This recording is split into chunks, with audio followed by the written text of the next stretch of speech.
Welcome back to Squawk Box. Rick Santelli here live at CME HQ with breaking news. Initial and continuing claims for initial the week ending October 1st. Expecting a number just slightly above 200,000. We ended up with a bit more than that, 219,000. And that, at least for the moment, follows 193,000 before revisions.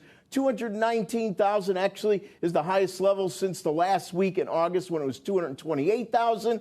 And on continuing claims, always a week in arrears, expecting a number about 1,350,000, darn close, 1,361,000. And right now, of course, that's sequentially a bit higher than last look at 1,347,000. I do suspect we can see some late arriving revisions there, but 1,361,000 comps to what, the highest level since just 2 weeks ago, and it was 1,376,000. That's a lot of numbers there, isn't it? But the irony here is that we're supposed to hope for, of course, higher claims to push the Fed further away so they don't break the economy to fix what they broke to start with. Joe, back to you. All right, Rick, thanks. Steve Leisman joins us now with more. Steve, what do you think? I thought that was well said by my colleague in Chicago there. Break before they break what they broke to start with.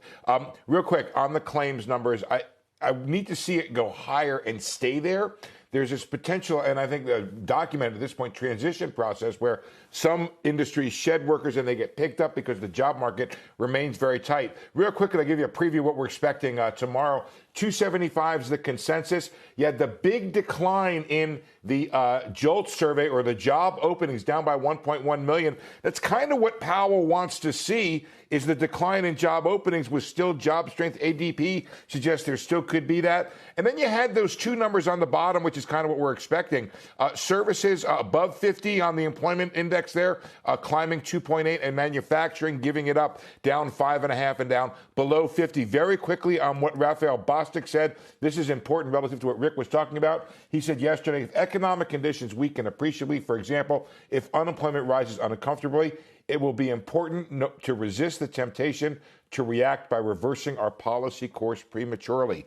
That's very important. Note he wants to get to 4.5, look around for a while, and then he wants to keep going with getting rates up to that 4.5% range by the end of the year, and then cruise for a bit at that level to see what impact those rate hikes have on the economy. Joe? Steve, is it time dilation or elongation? The things that are going on in your world right now change hourly, it seems like, doesn't it? So you can't, are you sleeping at all? It is interesting. I'm not, Joe. I mean, I did have a couple days off for the holiday, but, you know, it's a good point because, you know, I've been doing this for a very long time, and I have to say, I know people are losing and gaining a lot of money. It is still incredibly interesting to try to figure this economy out, where it's going, how it's going there. You know, this Fed policy story of getting it right and getting up to this level and the impact on the economy, and a guy like Bostic, who's not a dyed-in-the-wool hawk, saying, you know what, we're going to look at this unemployment number and we're going to keep hiking. I had Mester last week out of Cleveland telling me that, you know what, even if there is a recession, we're going to keep hiking. So there you go.